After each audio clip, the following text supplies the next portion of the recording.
Bonjour à tous, je suis Emma de Réseau Car. Tous les 15 jours, je me propose d'être votre porte-parole et notre expert Thibaut répondra à toutes les questions que vous vous posez face à l'achat d'une voiture d'occasion.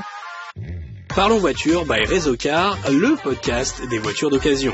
Astuces, bons plans, choses à savoir, les voitures d'occasion n'auront plus de secrets pour vous. Bienvenue dans Parlons voiture. Aujourd'hui, on va vous donner les bons conseils pour consommer moins de carburant en roulant, parce que cela ne vous aura pas échappé, le prix des carburants à la pompe s'est envolé ces derniers mois. Il est donc normal que chacun cherche à réduire l'usage de sa voiture en cherchant des alternatives de mobilité notamment.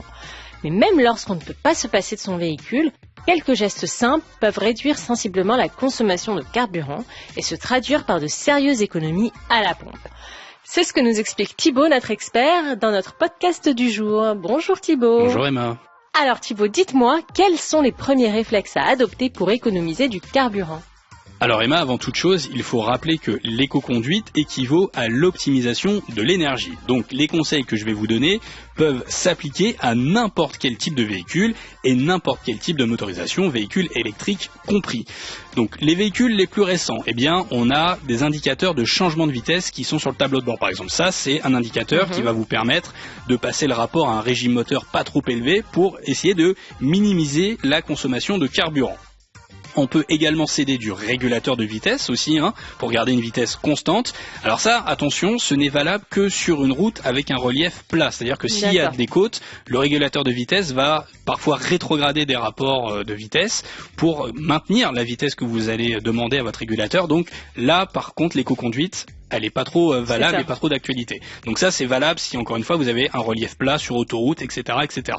Et en descente, la plupart des régulateurs de vitesse laissent la voiture prendre de la vitesse, qui n'est pas toujours nécessaire. Donc là, on peut parfois se faire un peu avoir et surprendre malgré l'utilisation du régulateur. Donc dans tous les cas, Emma, le mot d'ordre est anticipation. Pour ça, il faut regarder le plus loin possible. Dans la pratique, pour comprendre ça, parlons de l'approche d'un rond-point, d'accord ? La plupart des gens s'arrêtent et regardent si un véhicule arrive. C'est ce qu'on fait peut-être inconsciemment tous. Idéalement, pour réduire sa consommation de carburant, il faut regarder bien à l'avance si un véhicule arrive dans le rond-point et éviter de devoir s'arrêter. Donc c'est pour ça qu'on va anticiper, ce que je vous ai à l'instant, la phase de freinage et pouvoir essayer de relancer le véhicule tout de suite pour pouvoir s'insérer en toute sécurité, bien évidemment, dans le rond-point. Ça me rappelle mes cours de conduite. Des cours d'auto-école, exactement. C'est ce que aujourd'hui les moniteurs. C'est ce que me disait mon moniteur. Absolument. Anticiper. Voilà. Et donc c'est ça. L'éco-conduite, c'est ça. C'est un très bon résumé, Emma. C'est un peu ce qu'on vous apprenait déjà au moment de passer votre permis de conduire, quand vous passiez vos heures de conduite avec votre moniteur d'auto-école. D'accord ? Donc, encore une fois, pourquoi je vous parle des ronds-points ? Parce que le rond-point, on doit céder le passage, mais on ne marque pas forcément l'arrêt comme à un stop, par exemple. Donc ça vous permet de ne pas arrêter complètement votre véhicule et de devoir redémarrer votre véhicule comme un feu rouge ou un stop, donc où là vous allez forcément demander un peu plus de puissance à votre moteur et donc consommer un petit peu plus de carburant. Et j'aimerais savoir si c'est une idée reçue ou non. Est-ce que la climatisation consomme du carburant ? Tout à fait, Emma, ça c'est vrai. C'est comme à la maison, en fait, quand on utilise le chauffage, vous allez demander de l'énergie, donc électrique ou gaz, en fonction de votre habitation. Cette énergie demandée par la climatisation de votre véhicule, va entraîner 3 à 10% de la consommation totale. Après, attention, cela varie aussi selon la température demandée dans l'habitacle et aussi de la température extérieure. Est-ce que les nouveaux systèmes d'aide à la conduite, connectés notamment, peuvent nous faire consommer moins ?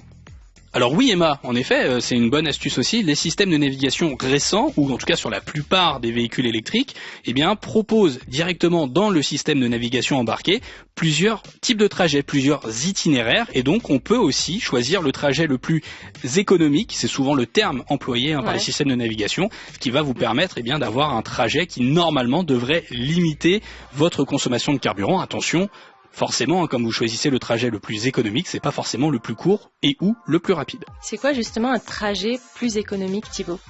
Alors c'est un parcours qui a le moins de relief possible, c'est ce que je vous disais aussi par rapport au régulateur de vitesse, souvenez-vous, c'est ce que je vous disais aussi à l'instant, il est parfois plus long, mais l'avantage c'est que normalement ces trajets dits écologiques ou économiques, ont l'avantage de proposer un trafic qui est beaucoup plus fluide, où on empêche de trop ralentir ou de trop s'arrêter. C'est les bases de l'éco-conduite, en tout cas c'est l'une des bases de l'éco-conduite, c'est d'avoir une vitesse moyenne la plus élevée possible. Pour avoir une vitesse moyenne élevée, eh bien, il faut éviter de se rapprocher de 0 km/h, car une fois à l'arrêt, eh bien, il faudra remettre la voiture en mouvement, ça va demander beaucoup d'énergie, et c'est d'ailleurs pour cela, lors des démarrages, que le tableau de bord indique parfois une consommation très très élevée qui dépasse parfois les 30 litres au 100 km/h ou les 30 kW au 100 km/h lors des phases de réaccélération en ville notamment. Est-ce qu'il y a des choses qu'on peut faire sur la voiture en elle-même pour ne pas consommer, surconsommer même? Absolument, Emma. En premier lieu, on va vérifier la pression des pneus. Ça, c'est un moyen très rapide et très simple. Imaginez, si vous prenez votre vélo, je sais que vous faites du vélo, Emma, aussi dans Paris. Imaginez, vous êtes sur un vélo avec des pneus dégonflés. Bah forcément, vous allez avoir plus besoin d'appuyer sur les pédales, ça va vous demander plus d'énergie, vous allez faire travailler davantage vos muscles, ça va être beaucoup plus dur et beaucoup plus compliqué finalement de vous déplacer à vélo. Eh bien, en voiture, c'est pareil.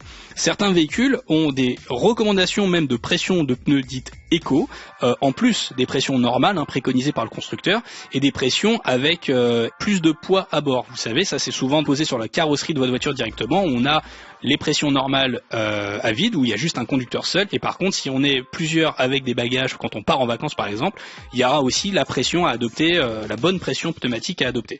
Donc tout ça, ça vous permet de limiter votre consommation, d'éviter de surconsommer, comme vous avez dit Emma.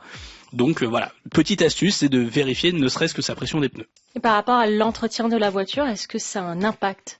Absolument, c'est vrai aussi dans l'ensemble, un véhicule bien entretenu avec un moteur qui est révisé régulièrement au même titre que le système d'échappement, eh bien tout ça en bon état permet au global de ne pas surconsommer. Thibaut, je sais que vous avez un dernier conseil à donner à nos auditeurs. Ouais, comment vous le savez? Je le sais, je vous connais. Très bien, bah oui c'est vrai. Non mais avec les prix du carburant et de l'énergie très élevés, encore plus là au moment où on enregistre ce podcast avec la pénurie de carburant qui nous frappe de plein fouet et qui paralyse le pays depuis presque 20 jours maintenant, eh bien l'astuce c'est de diminuer sa vitesse de 10 km/h sur autoroute. Pourquoi? Parce que une vitesse abaissée de 10 km/h sur autoroute, c'est-à-dire vous roulez à 120 au lieu de 130 par exemple, eh bien ça vous permet d'économiser 15 à 20% de carburant. Et par les temps qui courent, vous le savez, c'est précieux. Exactement, c'est pas anodin. Donc sur un trajet autoroutier de 20-30 km, eh bien en plus vous ne perdez qu'1 minute 30 à l'arrivée. Donc le ratio bénéfice-risque, il est quand même à l'avantage de l'éco-conduite. Et encore une fois, les économies seront considérables quand on voit aujourd'hui les prix à la pompe pratiqués quand il y a du carburant dans les stations-service, bien évidemment. Bien évidemment. Merci Thibaut pour ces précieux conseils qui semblent finalement assez facile à appliquer au quotidien. N'oubliez pas, chaque goutte de carburant économisée est non seulement bonne pour votre portefeuille, mais aussi pour la planète. C'est beau. C'est beau, oui. Merci d'avoir été avec nous. Je vous invite à liker, à partager et à commenter ce podcast. Je vous donne rendez-vous dans 15 jours. Merci et à bientôt.